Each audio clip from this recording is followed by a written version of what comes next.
Gettysburg Seminary presents the Seminary Explorers podcast. Conversations on faith, art, people, politics, theology, life, and more, with voices from around the corner and around the globe. For our 45th anniversary on the Seminary Explorers, we welcome Mr. Tom Rutherford back to our microphones again.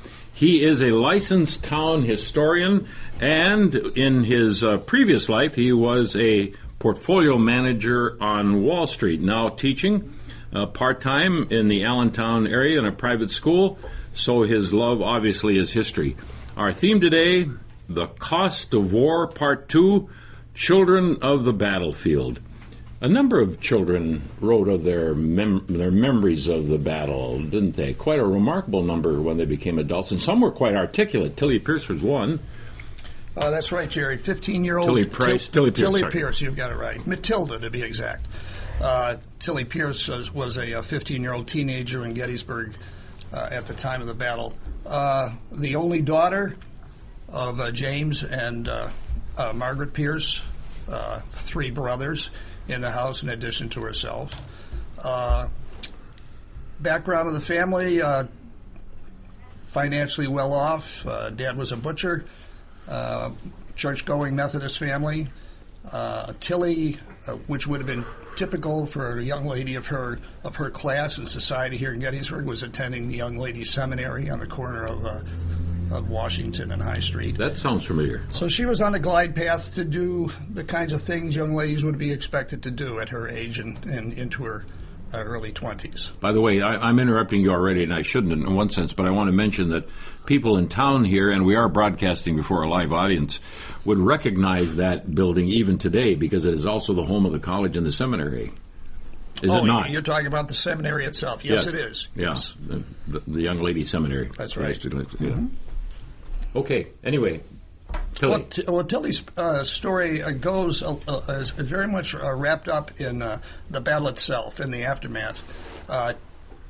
Being the only daughter, you can imagine Mother Pierce observing the Union Army pell-mell running down the Baltimore Street in hasty retreat on that first day. Was very concerned for the welfare of her daughter, and as chance would have it, the next-door neighbor, Henrietta Schreiber, made it known to Tilly's mother that Hetty and her two very young daughters, were intended to leave their house and head out to her father's farm, the Weicherts, out on Taneytown Road, and asked would Tilly like to accompany them. Of course, Mrs. Pierce was delighted with that prospect to get her out of harm's way. She didn't realize, of course, that she was really putting her daughter directly in harm's way because the Weichert farm is at the base of Little Round Top, and that would change the prospects for Tilly's safety quite a bit. Tilly made that trip with the Schreiber family and did not return home until July 8th. And during that period of time, she went through a change that only the circumstances of a battle like Gettysburg could put upon a young lady whose expectations were anything but nursing people, especially men, some of whom are very close to her own age, excuse me, terribly wounded during that battle, completely different from what she would have expected. But then you talk about the cost of war. War always alters, rearranges societal norms and expectations of people, especially women. We talk about Tilly Pierce, but we fast forwarded to perhaps our own mothers in the era of World War II. The symbols of Rosie the Riveter comes to mind. Not as dramatic, perhaps, as what Tilly went through, but obviously young women for the most part, stepping up and taking over the roles that were outside the expectations or society's norms at the time. And that's post-suffrage period. That's in a time where women were much more liberated than they were at the time of Tilly Pierce here in Gettysburg. Yeah. When they came by the seminary, what we call the Young Women's Seminary at the time, the girls went out on the porch and serenaded the troops, did they not? That would have been on June 30th when the first set of troops came in. When Buford's cavalrymen came into town, where they were delighted to see them, as all they were, because the citizens of Gettysburg could see the Confederate campfires at night, not that far away. So yes, Tilly and all the girls joined in to serenade the troops as they rode in on their horses. So things have really changed by the time she begins to see these wounded come pouring over from the second day's battle. It's kind of interesting when they sent Tilly out of town. It turned out it was the line of the path of march was actually for them, for the kids, was actually parallel to the second day's battlefield line. I don't think they knew that, and it was just the second day's battle took place just right over the hill from the Weichert farm. That's right. In terms of Tilly's actual trip that day, she would have fell right in with the Schreiber, little Schreiber girls and Hetty Schreiber, fell right in with the Union troops retreating out of Gettysburg and find their way up Cemetery Hill, cutting through the Evergreen Cemetery as a kind of a shortcut over to Tawnytown Road, and then heading out the road itself to the Weichert house. The Weichert farm is still there today. Yes. And the artillery park for the Union was just a few hundred feet away, a few hundred yards away maybe. Yes. So they were right in the middle of activity. Once the battle started on the second day, wounded started pouring into the hospital, or to the farm, which became a hospital. That's correct. Inevitably, because it was one of the closest farms to the rear of the Union troops. Of the Little Round Top. And what was Tilly's role in all that? Tilly Spears started off, we suspect, probably ladling water off to the passing troops, and as the farm became more and more of a hospital, being asked or probably volunteering to do the same thing for the patients as the wounded, the number of patients grew, becoming more and more involved in the actual treatment of the medical situation at the farm. We know that they were full days from her writing, very little time to rest, a lot of time on her feet. Mm-hmm. She writes that not knowing at the time, but subsequently learning, that she treated a number of personalities that we now associate with the battle. These are all Union wounded, by the way. There were no Confederates on that farm. So she had a lot to write about in the book that she did write. We can describe the barn. It was full of people, and the house, the basement, dank as it was, the porch out in the open, perhaps. Were there doctors and surgeons available? Yes. Oh, yes. The medical staffs were available. It was a corps hospital, so the corps medical staff would have been on hand. But they didn't have time to tend to the wounded. They could only do their amputations and triage and so on. That was people like Tilly had to care for them. That's right, as best they could. Yeah. Post-operation, if you will, would fall into to somebody like Tilly. When she went downstairs that first night and spoke to somebody in a dark corner by candlelight, who did she meet, and what was the situation? Well, it turned out to be General Weed, who we associate with the successful defense of Little Round Top.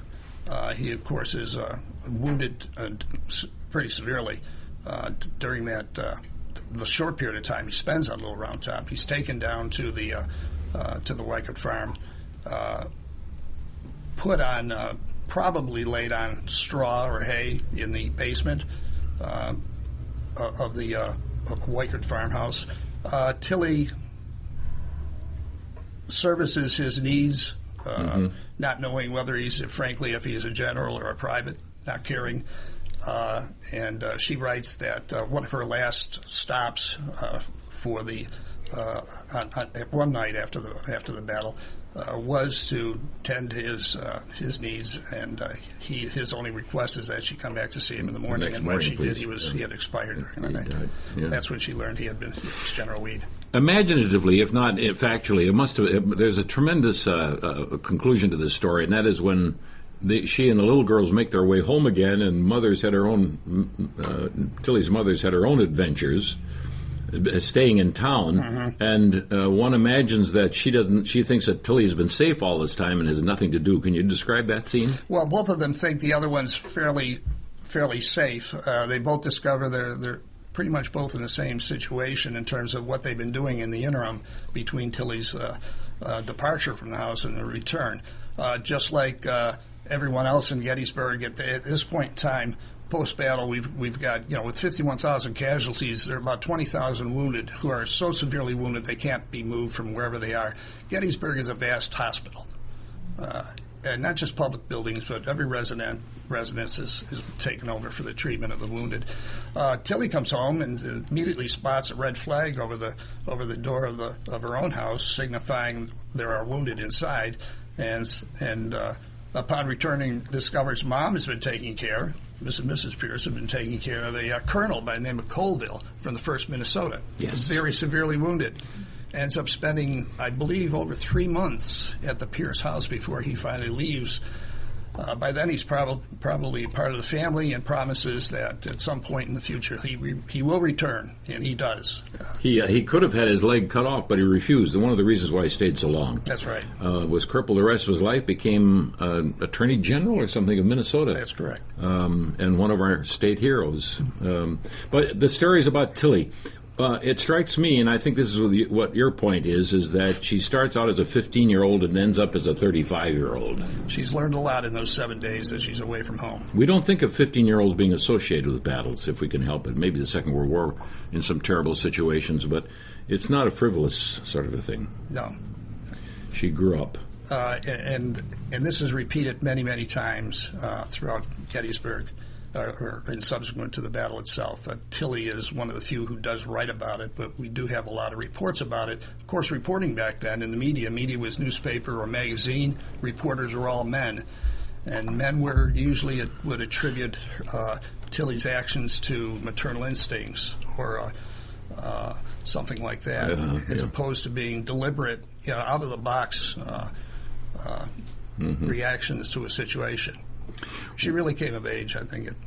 While we're taking our break here, let me say that we're talking to Tom Rutherford, who is a licensed town historian, about Children of the Battlefield, the second of our 2 programs on the cost of war. And by the way, we're recording on the 4th of July weekend in 2015, so it's an appropriate topic. The cost of the war, especially to the children of the battlefield in Gettysburg. I'm Jerry Christensen, and we hope you're enjoying this podcast. Let me add 2 real quick while you're thinking about your next story, and I know we're not going to have all that time, but the one that strikes me is the young man Hugh from the seminary, Ziegler, who may have been 9 or 10, and who claims later in his life that his assignment there was, since the seminary building became a hospital, that he was too young to do anything else, so they had him collecting the bones of the amputees and taking them out and putting them on the pile outside the building before the pile was taken away. Mm-hmm. And his older sister, Lydia Ziegler, who writes a little more extensively,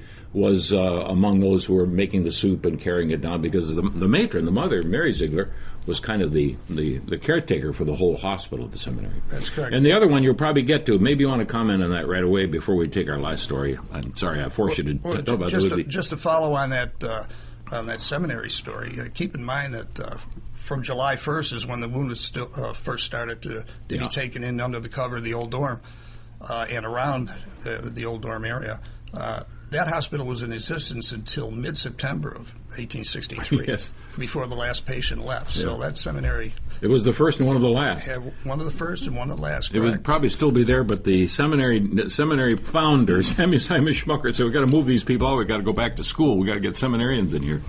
And so by that time, they could move out to Camp Letterman. Let me get to my next story. All right. I'll make sure you come back to the other one if you're not going to mention it at the end of the broadcast. Go ahead. Next story, we change genders. We get a little bit down in age. We talk about 10-year-old Charlie McCurdy, a young boy who lived with his mom and dad and 2 younger sisters, just 2 doors east of Christ Lutheran Church, right on Chambersburg Street.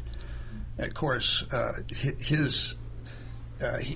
did a little bit of writing for a now defunct magazine of his remembrances of it. But the story here goes not so much with not so much in the same theme as Tilly's, but is more to the post-battle recriminations, finger-pointing that went in Gettysburg after the battle subsided, the armies left.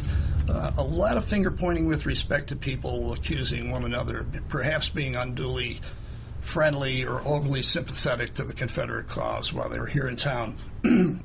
Some of that got to be pretty pretty strong in intent and in language. Some people went to jail based on accusations of being overly sympathetic to Southern soldiers. The case with Charlie McCurdy is, as he recalls, several days after the battle itself, and recall now, this Gettysburg is filled with wounded.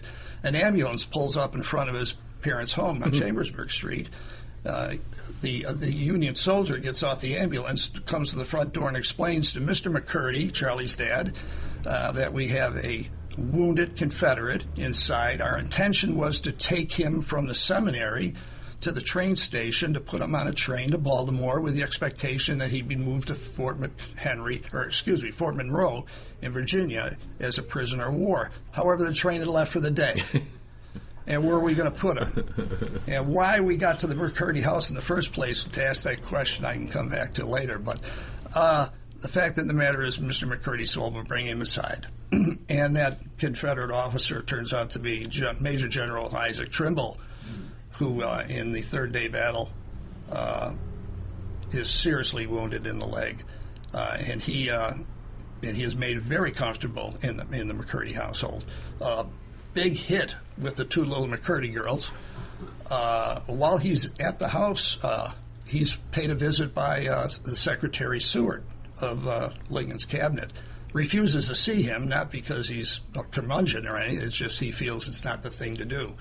But he's made to be a guest of the family, and he enjoys it much better than you can imagine the circumstances would have been at the seminary.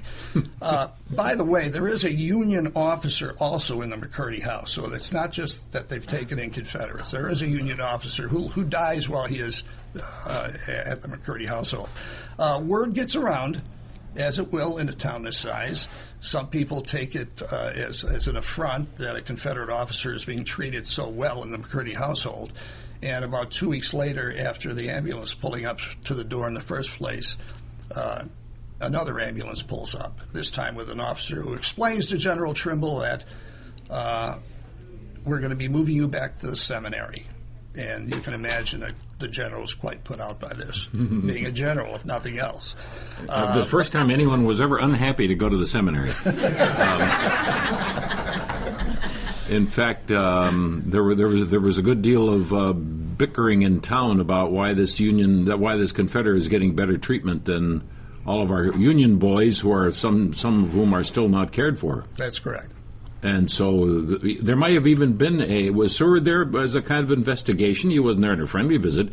Was it some kind of investigation by the Lincoln administration? No, I think he wanted to just touch base with a high-ranking senior officer on Lee's staff. Yeah. Trimble, as background, had been an engineer in charge of building bridges and tunnels for the Baltimore and Ohio Railroad post his academy graduation and early Army service. He was an engineer on the railroad. Therefore, he would have had a kinship with Robert McCurdy, who was president of the Gettysburg Railroad. This is Charlie's father. So perhaps it's not so circumstantial that he just happened to end up at the doorstep of the McCurdy family. Also, there appears to have been a relationship between Mrs. Trimble, Isaac General Trimble's wife, and Mrs. McCurdy. They appear to have been schoolgirls together of a finishing school nature, I'm talking about in terms of education. So there was some kind of a relationship there. So it was not just left to chance, I think.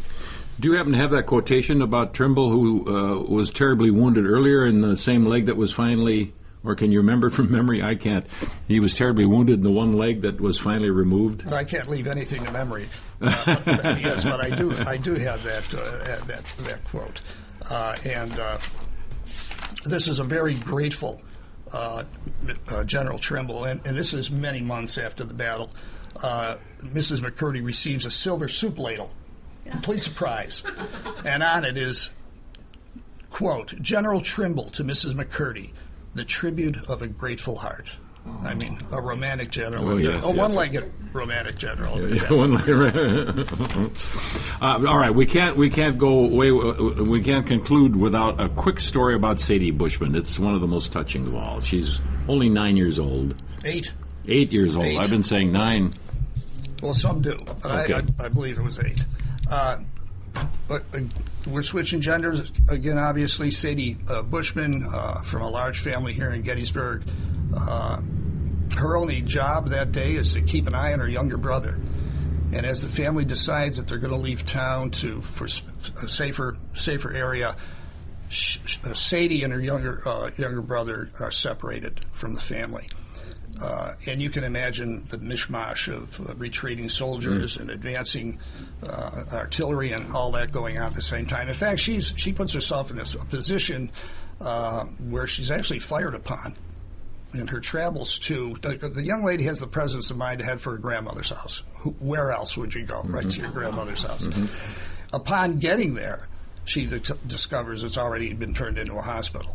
And no sooner as she gets to the farm where her grandmother resides, is a surgeon sees her and asks her to please bring water over to the area in which he's working. Where he's working is a surgical area, and Sadie ends up tending to a man who actually has his leg amputated while she's there. Well, she's giving him water. While she's there. She continues to do this during the entire period that she's at her grandmother's farm.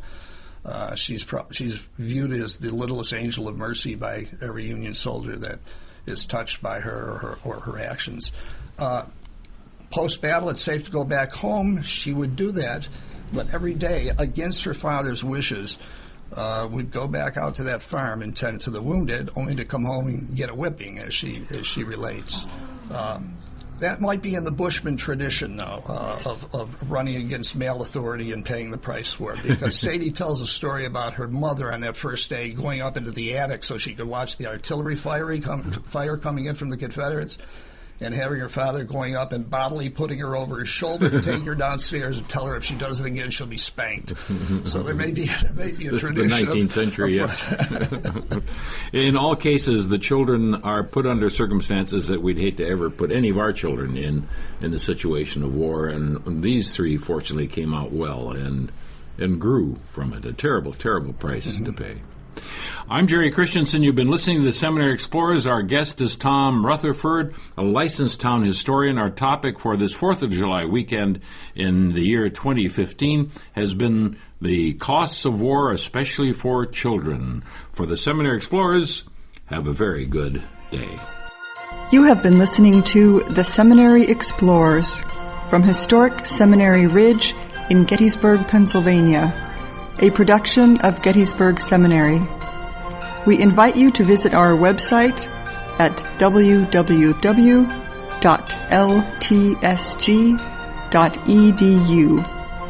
Opinions expressed on this program are not necessarily those of Gettysburg Seminary or the Evangelical Lutheran Church in America.